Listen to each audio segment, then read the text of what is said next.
ఒరే అబ్బాయి, ప్రసాదరావు గారు ఇల్లు అమ్ముతానంటున్నారా? ఎంతంట? 3,70,000 చెబుతున్నారు. వాస్తు బాగుందా? బాగుంటే మాత్రం అంత డబ్బు ఎక్కడుంది మన దగ్గర? ఇప్పుడు కొంత ఇచ్చి మిగతా తర్వాత సర్దామని చెప్దామే. అయ్యగారు వచ్చారా? అదేంటి గురుగారు మీరు వచ్చారు? కబురు చేస్తే నేనే వచ్చానుగా. పర్వాలేదురా, ఎప్పుడు చూసినా ఏదో పని చేస్తూ ఉంటారు. ఎంత ఓపికరా మీకు. నాలుగు రాళ్ళు సంపాదిస్తేనే కదా బాబు 4 ఏళ్ళు నోట్లోకి వెళ్ళేది. ఎంత కావాలండి? నాకు డబ్బు అవసరం అని మీ తండ్రి కొడుకులకి ఎలా తెలిసిపోతుందిరా? రండి బాబు, కూసోండి. అడుక్కోవడానికి వచ్చిన వాడికి మర్యాదలు ఎందుకులేమ్మా? అదేం మాటలండి, మీరు కూర్చోండి. పెద్దమ్మాయి గారికి పంపాలండి. లేదురా, 3వ అమ్మాయి పెద్ద మనిషి అయింది. ఎంత మంచి వార్త చెప్పారు బాబు. అయితే మా అందరికి పప్పన్నం పెడుతున్నారన్నమాట. ఇదిగో బాబు, ముందే చెప్తున్నా, కూరగాయలన్నీ నేనే సప్లై చేస్తాను. దానికి వేడుకలేం చేయట్లేదమ్మా. మరి డబ్బు? 2వ దానికి పెళ్లి చూపులు ఏర్పాటు చేశాను రా. అమ్మాయిని చూసుకోవడానికి ఎల్లుండి మగ పెళ్లి వారు వస్తున్నారు. సంబంధం కుదిరితే పెళ్లి చేసేస్తారండి? పెళ్లి చేయడానికే కదరా ఈ తిప్పలన్నీ. పెద్దింటి సంబంధం ఏర్పాట్లు అవి చెయ్యాలి. ఓ 3,000 ఉంటే. అలాగేనండి. రేయ్, దిబ్బేలోంచి 3 ఏళ్ళు పట్రా. నీకు దేవుడన్న పేరు మీ నాన్న నా కోసమే పెట్టుంటాడ్రా. ఊరుకోండి, ఎలాగోలా ఈ సంబంధం కుదిరి పాపకు పెళ్లి అయిపోతే. నేను తట్టుకోలేను స్వామి. ఎలాగోలా ఈ సంబంధం కుదరకుండా చేయి స్వామి. దీంతో నీ బాకీ 28,500 రూపాయలు అవుతుందిరా. 5 రూపాయలు ఏంటండి? పోయిన నెలలో నాకు ఒంట్లో బాగుండక మీ నాన్న రిక్షా ఎక్కానులే. భలే ఊరే, దానికి లెక్క కడతారేంటండి? నీ కష్టాన్ని ఉంచుకోలేనురా. ఒరే పట్టాభి, మీ ఇంట్లో టేబుల్ ఫ్యాన్ ఉంది కదా? ఉందండి. ఒక్కసారి ఇస్తావా? పెళ్లి వారు వస్తున్నారు.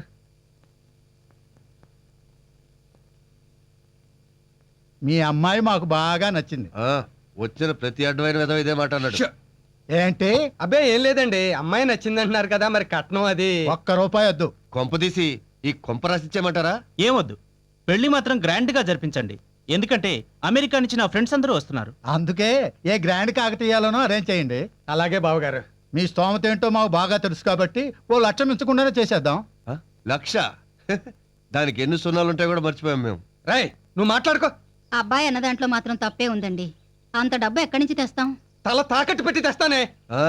నీదో తల, దానికో తాకట్టు. అవసరం అయితే వాలంటీర్ రిటైర్మెంట్ తీసుకుంటాను రా. 5 ఏళ్ల సర్వీస్ పోతే పోతుంది, లేకపోతే దానికి ఎంతకంటే మంచి సంబంధం తీసుకురాలేనే. ఈ పెళ్లి చేస్తే అది కార్లలోనూ విమానాల్లోనూ తిరుగుతుందే. మనం అంతా రోడ్ల మీద అడుక్కు తినొచ్చు. ఎగస్టాలకి వెళ్ళక దాని మొహానికి ఏ 2వ పెళ్ళి ఉన్నా చూడు చాలు.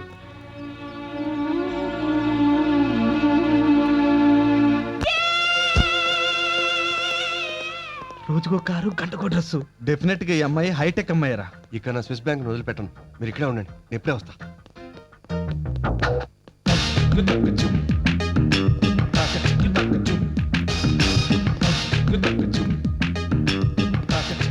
హలో, ఓ మంచి కాస్ట్లీ డ్రెస్ ఏదైనా చూపించండి.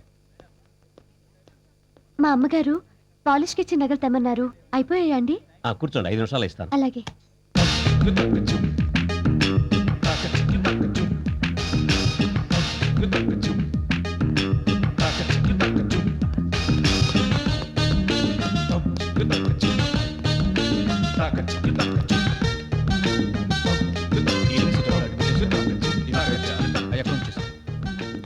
ఏం కావాలి సార్? యా, డైమండ్ నెక్లెస్ ఎంత? 1,70,000 సార్. నో, మరి అంత చీప్ అయితే నాకొద్దు. మినిమం 25-30 లక్షల రూపాయలు ఖరీదు చేసే డైమండ్ నెక్లెస్ కావాలి. అరే సార్, కూల్డ్రింక్ పెట్టరా సార్, కూర్చోండి. ఇండియన్ డ్రింక్స్ నేను తాగను, సారీ. బై ద బై, 50 లక్షల్లో వడ్డానం కూడా కావాలి. అంత ఖరీదైన వడ్డాణాలు మా దగ్గర ఉండవు సార్.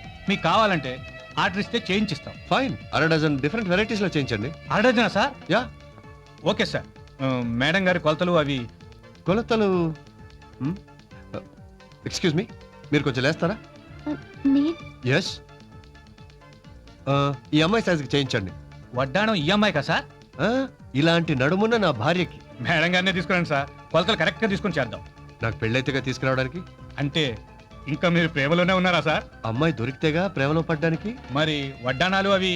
పిల్ల దొరికి నాకు భార్య అయ్యే లోపు తనకు కావలసినవన్నీ ఇంట్లో పెట్టుకొని స్టోర్ చేసుకోవడం నా habit. By the way, wedding ring కూడా కావాలి. ఆ రింగ్ ఎంత? ఇడియట్స్, పిలిచారా సార్? నిన్ను కాదయా, ఇంట్లో 20 మంది పనోళ్ళు ఉన్నారు, ఒక్కరికి కూడా ఈ ట్యాగ్ తీయాలన్న బుద్ధి జ్ఞానం కూడా లేదు. Irresponsible fools. 20 మంది పనోళ్ళ? ఇది బెల్జియం డైమండ్ రింగ్ సార్. ఎంతది? 3 లక్షలు సార్. చిచి, 2-3 లక్షలు ఏమిటాయి అసహ్యంగా? నాకు కాబోయే భార్యకి మినిమం 60 లక్షల రింగ్ అయినా తొడగాలి. 60 లక్షల రింగా? ఇదిగో అమ్మా జాగ్రత్తగా తీసుకెళ్ళు 20 లక్షల ఖరీదు నగలు. 20 లక్షల నగల 20 మంది పనోళ్ళు. 20 లక్షల నగలు. సార్ తమరు అడ్వాన్స్ ఇస్తే ఆర్డర్ తీసుకుంటాం. ఎంత కావాలి? ఓ 10 లక్షలు సార్. పక్కన బ్యాంకులు ఏమైనా ఉన్నాయా? స్టేట్ బ్యాంకు ఆంధ్రా బ్యాంకు రెండు ఉన్నాయి సార్. అయితే ఉండు, కన్న వేసి తీసుకొస్తా. అలాగే సార్. కన్న వేసి తీసుకొస్తాడా? పోస్ట్ 10 రోజులైనా కాకుండా మళ్ళీ ఉత్తరం వచ్చింది అంటే పట్టాభి డబ్బు పంపలేదా?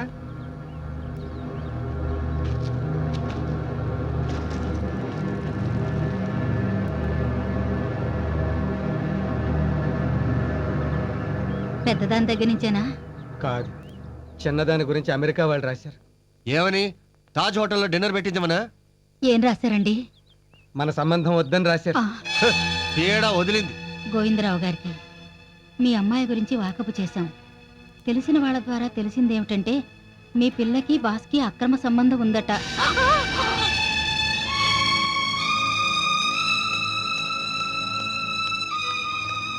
కాబట్టి ఈ సంబంధం క్యాన్సిల్ చేసుకుంటున్నామని తెలియజేయడానికి ఆనందిస్తూ అమెరికా సుబ్బారావు ముష్టి 1200 కోసం ఉద్యోగం చేస్తే ఇలాగే ఉంటుంది. ఏమే సిగ్గు లేకుండా బాస్తో కులుకుతున్నావటే? నిన్ను ఏంట్రా మాటలు? ఏయ్, నిన్ను కాదే, నిన్ను కాదు, ఆడపిల్లను కూడా చూడకుండా నీ చేత ఉద్యోగం చేస్తున్నాడు చూడు. వెళ్ళి అనాలి. ఇప్పుడు చేయించాడు పెళ్లి. ఫు.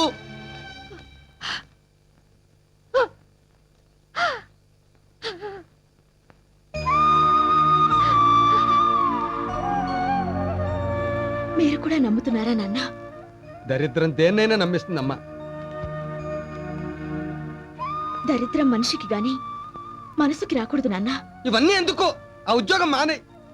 మానేయాల్సింది నేను కాదు నాన్న, మీరు. 2 ఏళ్ల పాటు నాకు పెళ్లి చేయాలన్న ఆలోచన మానేయండి. ఈ లోపు సరదాలు తీర్చుకుంటావా?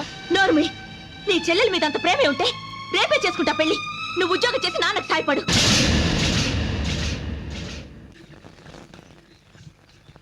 ఏమండి గాయత్రి గారు, మీరు రండి. ఇదిగో సెంటర్లో దొట్టాలు. అది కాదండి, స్త్రీలను గౌరవించడం మన సాంప్రదాయం.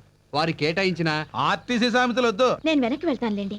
ఎందుకండి నా ప్లేస్ లో మీరు రండి, నేను వెళ్తాను. ఇదిగో ప్లేస్ లో మాటలు కూడా లేవు. పర్లేదు రండి. లైన్లోకి రా. వస్తాంలే. ఏమండి, నేను మీకోసం వెయిట్ చేస్తున్నాను. దేనికి? నిన్న మీ నాన్నగారు చెప్పారు, పెళ్లి వాళ్ళకి మీ గురించి ఎవరో చెడుగా ఉత్తరం రాశారంటగా. ఎవడండి ఆ తప్పుడు కదవా? అయిపోయిందిగా, వదిలేయండి. ఎందుకు వదలాలండి? వాడెవడో తెలిస్తే నరికి పోగులు పెడతాను. ఆ లుచ్చని. దయచేసి ఆ ఉత్తరం రాసిన వాళ్ళని ఏమనకండి. అదేంటండి, మీ గురించి చెడుగా రాసినట్టు తిడుతుంటే మీరు ఫీల్ అవుతారు. ఎందుకంటే ఆ ఉత్తరం రాసింది నేనే. మీరా? అవును, ఈ విషయం మీ నాన్నగారికి తెలిస్తే ఎంత బాధపడతారో ఆలోచించారా? ఆలోచించాను కాబట్టి ఆయన ఇంకా బాధ పెట్టలేక ఈ సంబంధం చెడగొట్టాను. పెళ్లి చేస్తే బాధ్యత తీరిందని ఆనందిస్తారు గానీ బాధ ఎందుకు పడతారండి? పెళ్లి చేసుకున్న వాళ్ళకి ఆనందమే కానీ చేసిన వాళ్ళకి బాధే. నా పెళ్లి చూపులకే 3000 అప్పు చేశారు మీ దగ్గర. 3 ముళ్ళు వేయించాలంటే అన్ని వేలు ఎక్కడి నుంచి తెస్తారు? నాన్నగారు ఉద్యోగం చేస్తున్నా కూడా నాన్న అవస్థలు పడుతున్నా. నా పెళ్లి కోసం వాలంటరీ రిటైర్మెంట్ తీసుకుంటే ఆ తర్వాత మా కుటుంబం పరిస్థితి ఏంటి? అందుకని మీ మీద మీరే ఇంత నింద వేసుకుంటారా? తప్పదు. అన్నయ్యకు ఉద్యోగం వచ్చి మా ఫ్యామిలీ ఫైనాన్షియల్ గా కొంత నిలదొక్కునే వరకు నా 1200 జీతం కూడా మా నాన్నగారికి చాలా అవసరం.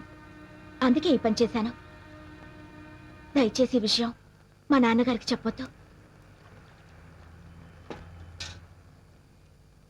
భగవంతుడా, ఎంత గొప్పవాడివయ్యా. నా రిక్వెస్ట్ నీ సంబంధం చెడగొట్టావు. అదే నుడితో స్మాల్ రిక్వెస్ట్, ఇంత మంచి మనసు నా అమ్మాయి మనసులో నన్ను పర్మనెంట్ మెంబర్ చేయి.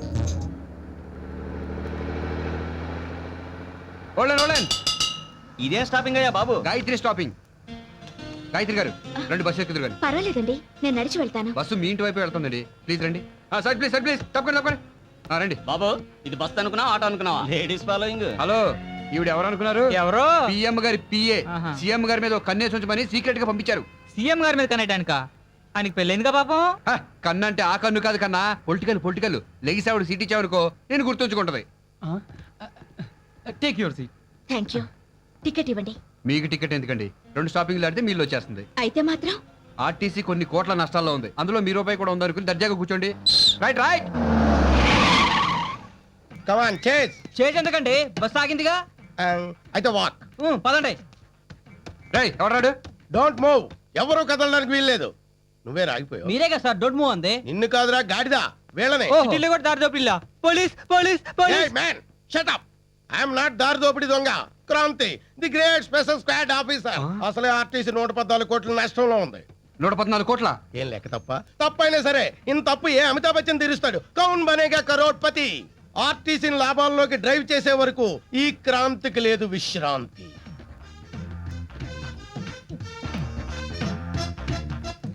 ఆగు! టికెట్ ఎక్కడా? ఇన్ని టికెట్లు చూపిస్తున్నావు, వీళ్ళందరికీ నువ్వే తీసావు టికెట్లు? అతను కండక్టర్ సార్. ఆఫీసర్ నాకే తెలియదు, నీకెలా తెలుస్తుందిరా? యూనిఫామ్ లేదు కదా సార్.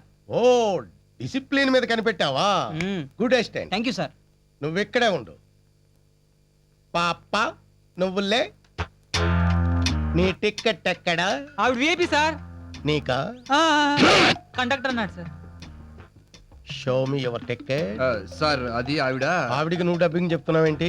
అంటే నేను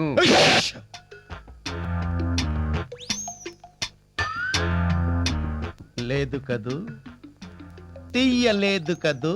ఐ నో నో టికెట్. నిజంగా మీరు కుక్క సార్. పొగిడావా తిట్టావా? గ్రేట్ అని చెప్తున్నా సార్. ఓ, ఇంత మందిలో ఆ అమ్మాయి దగ్గర టికెట్ లేదని కుక్కలా ఎలా పసిగట్టారు సార్? ఎక్స్పీరియన్స్. అంత ఎక్స్పీరియన్స్ మీకెలా వచ్చింది sir? Good question. Thank you. College life లో 6 years నాన్ స్టాప్ గా టికెట్ కొనకుండా ట్రావెల్ చేసిన వాడిని. వాళ్ళ ఫేస్లు ఎలా ఉంటాయో ఇట్టే పసిగట్టేయగలను. పాప నువ్వు టికెట్ ఎందుకు కొనలేదు? నేనే ఇవ్వలేదు సార్. ఎందుకు ఇవ్వలేదు? నెక్స్ట్ స్టాప్ లో దిగిపోతుందని. నెక్స్ట్ స్టాప్ లో దిగిపోయే వాళ్ళకి టికెట్ అక్కర్లేదని ఆర్టీసీలో రూల్ ఏమైనా ఉందా? అంటే అది షట్ అప్. టికెట్ లేకుండా ట్రావెల్ చేయడం నేరం. తప్పు ఎవరు చేసినా శిక్ష పడాల్సిందే. లేకపోతే ఈ క్రాంతికి లేదు విశ్రాంతి.